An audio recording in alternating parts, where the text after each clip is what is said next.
তো মাথাকে আপনি কি নিয়মিত খান? মাঝে মধ্যে খেয়ে থাকি। হ্যাঁ, এই যে ইনি হচ্ছেন বিক্রেতা। এই যে ঠান্ডা মাঠা, এখানে সিরাজগঞ্জের ঠান্ডা মাঠা পাওয়া যায়, এটি লেখা আছে। এবং ভাই, জি। আপনি কটা থেকে দোকান করেন? সকাল সকাল 7:30। 7:30। 7:30 থেকে কটা পর্যন্ত? রাত 11:30। আপনার মোট কীরকম মাঠা বিক্রি হয়? আর 120 কেজি এমন যায়। 120 কেজি। এটা কত কেজির এই ইয়েটা? 100। 100 কেজি।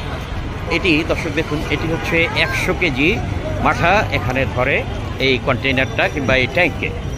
আর ভাই, আপনার নাম কি? আমার নাম মোহাম্মদ খুকন। মোহাম্মদ খোকন সাহেবের বাড়ি কোথায় ভাই আপনার? জামালপুর সরিষাবাড়ি। জামালপুর সরিষাবাড়ি। তো আপনি এই মাঠার ব্যবসা কতদিন যাবত করছেন? এটা আমি এইবারই প্রথম। এবারই প্রথম? এটা কি আপনি কিনে নিয়েছেন? জি না, এটা মালিকের। মালিকের? ওটার মালিক আছে?